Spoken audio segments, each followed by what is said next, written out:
Prepárate para entrar al mundo Beatlemaníaco con Alfredo Gálvez en Radio Oxígeno. Aquí estamos en Beatlemaníaco, en esta emisión en la que estamos repasando la infancia, la niñez de los 4 integrantes de los Beatles, y hemos ido uno por uno.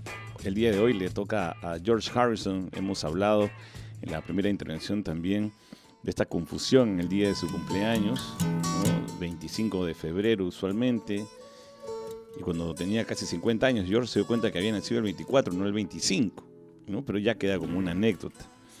Pero en los inicios de George, una de las cosas más fascinantes que tuvo fue encontrarse con la música. Hay una foto muy famosa de George tocando la guitarra a los 13 años en su casa, vestido con una pequeña chompa, dentro de un espacio pequeño donde también había un papel decorativo de la casa.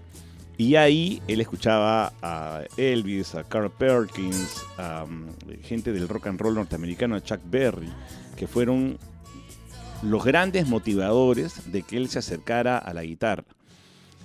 Es una persona que aprendió a tocar la guitarra por sus propios medios, nunca tuvo clases.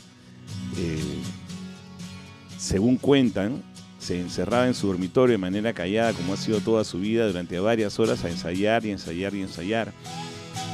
Y fue así que de vez en cuando, por ser también un poco tímido, simplemente salía de su casa y mostraba lo que había aprendido a sus padres y algunas personas de su colegio. Fue así que más adelante Paul McCartney lo descubre, lo conoce, y más adelante lo lleva ante John Lennon, porque entendía que George tenía ahí un talento que estaba forjando recién, ¿no? Entonces, esa primera etapa de escuchar el rock and roll y el rhythm and blues estadounidense lo ha influenciado durante toda su vida, excepto ya en la parte ya adulta, cuando él descubre la India, Ravi Shankar y todo eso, ¿no? Que combina ambas cosas. Su primer acercamiento con la música, cuando tenía 13 años, tuvo una enfermedad que lo postró un tiempo en cama, y su mamá, que veía que era tan fanático de escuchar canciones, le compró una guitarra que empezó a tocar, y después vino que la mamá dijo: ¿por qué hice esto? Porque George se afanó tanto con tocar la guitarra que empezó a descuidar sus estudios. Y hay una curiosidad ahí, porque George fue a la misma escuela que fue John Lennon, a la escuela primaria, una pequeñita que había cerca del barrio. La única diferencia era que John había pasado por ahí 3 años antes que George, ¿no? Pero estuvieron en la misma escuela.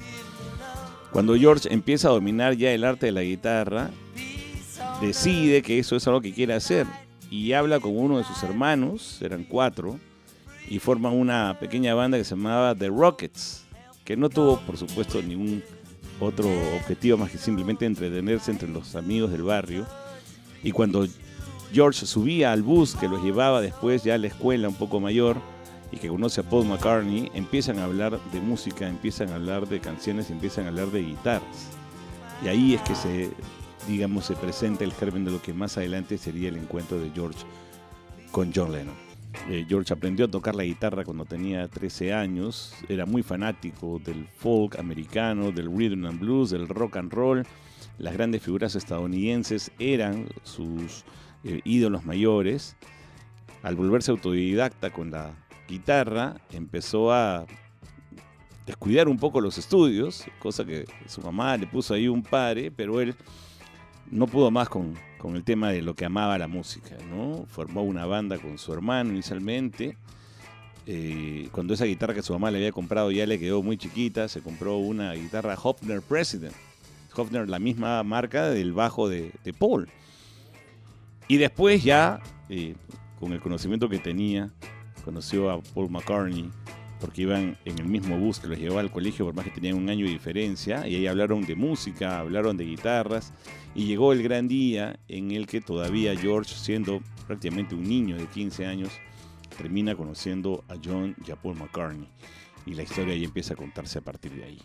Ladies and gentlemen, the Beatles, bring them on! Durante una hora vive la magia Beatle con sus grandes canciones, sus temas solistas y clásicos del rock. Porque los Beatles se llevan en la sangre. Beatlemaníaco nació en Radio Oxígeno y hoy la historia continúa. Solo en Radio Oxígeno.